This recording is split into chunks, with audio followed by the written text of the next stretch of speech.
And now please help me welcome the one and only Felicia Day. Welcome, busy lady. Thank you for having me. I know, you are doing so much awesome stuff. It's a lot. It's a lot. It's a lot to handle. It's great. It's great. I mean, the Guild is out finally, and that was Yay! Thank you. Sending that a new season out into the world was like the relief. Now I can be like, oh, I can play video games a little bit at night now. But still, the Guild, I mean, you have to do research for that, don't you? Yeah, no. It's all tax deductible, all my video game stuff. So that's kind of my dream come true. And yeah, no, it definitely helps to get in there and actually remind myself, like, why do you love this? And that bringing that into a season is really important to me. Does it get easier to write the seasons and the episodes? It never gets easier. Yeah. Because it actually gets harder because you always are looking for ways to reinvent the show. Like, it's not like we're a TV show where you see 22 episodes and you can kind of keep the characters where they are and just put them in interesting situations. It's like we release a season a year. Yeah. So it feels more like a movie, and you feel like you have to outdo that season, you know, do something completely different so people don't get bored of what you are doing with the characters. It's a lot of pressure because I feel like you really brought the web series to life. Like, you are just known as the epitome of like that web series success. Yeah, I feel like I definitely have to deliver. I mean, not only for my own, for my own standards, but for like web series in general. Like, I feel like I always have to, best myself, and then for our fans, because I never want them to be like, oh, I don't want to watch that anymore. Like, I'm always, looking to see, are they engaging with the characters? Do they like what what I'm doing with them? And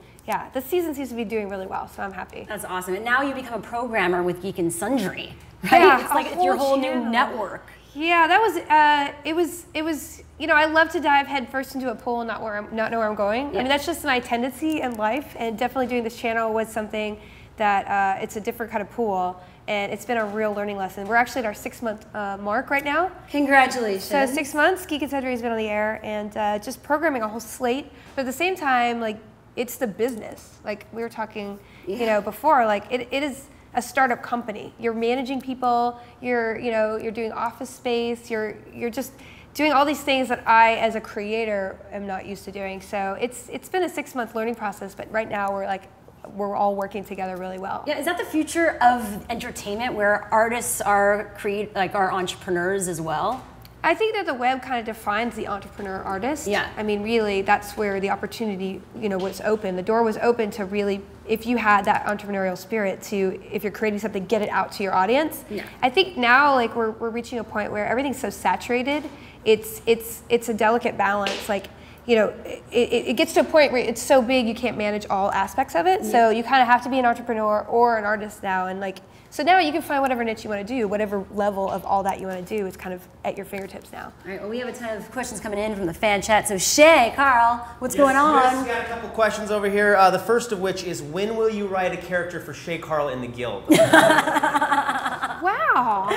No, I really have a question. Putting you on the spot with that one. Charles Davis from New York wants to know, when writing, how do you balance the need to express yourself versus the wants of the audience, particularly when what you want to say is different maybe from what the audience wants to hear?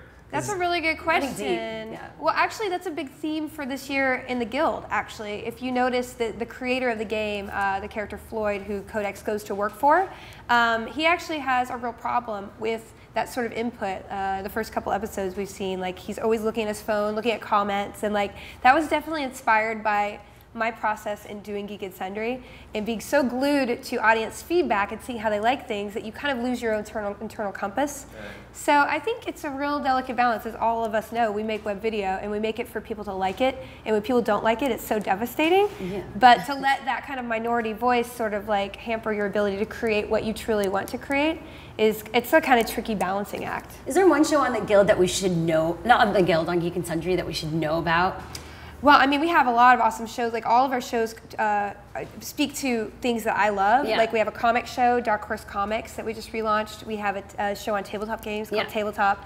We have a sci-fi literature book club called Sword and Laser. So, like, that's what I wanted to do when we programmed this season, is to take all the things I love and make a video so that people can congregate around that video. Yeah. I mean, Tabletop particularly is the thing that I'm really, really proud of, because it's a 30-minute show. And when I was telling people, putting the slate together, I was like, hey, we're doing a 30-minute show, and my friend Will Wheaton and I created it. It's about people playing board games. People are like, well, that'll be the one that doesn't get views. Like, they literally told me that. So whenever somebody tells me that, I'm like, oh, I'm gonna prove you wrong. So that's the best motivation ever for me, and like it's our biggest show, and I just love that. And people are finding tabletop games and playing them together with other people because of the show. So that's what I particularly love about that one. That's awesome. All right, Shay, another question. Also, we're already starting to see Dr. Horrible hashtags coming in. Yay, Dr. Horrible on CW tonight, everyone. I know, it's so exciting. So you say you're going to be live tweeting tonight during the show? Yeah, I'm going to live tweet tonight for the West Coast feed. It's at 9 p.m. tonight, so I guess it's a little late for East Coasters, but I encourage everybody to use the Dr. Horrible hashtag, and I know that Nathan's going to try to live tweet as well, and I just saw Neil. He just tweeted that he's going to do that, and I might go to Marissa and Jed's house. So let's get it trending, come on! I really would love it so to trend. Cool. Because, you know, I see these trending topics, I'm like, what is, I'm like an old lady, I'm like, what is this guy? So it would be awesome to see a trending topic that is like really geek-centric. Could you have imagined it would have come this far? You know, I had no idea. Like, I think that Dr. Horrible still is a benchmark that all of us aspire to in web video. Yeah. Like, I don't think there's been another thing that's been phenomenal like Dr. Horrible. And you know, I think it set a level that we sort of tried to meet, and then it kind of lulled again in web video, and now we're kind of entering that point where I think the potential of Dr. Horrible is really going to be seen in the next year or so with something. Yeah, so yeah, we don't want to give away any spoilers, but we're hearing a sequel. I hear a lot about that. And you're involved in this sequel, possibly. I cannot say anything to that ability.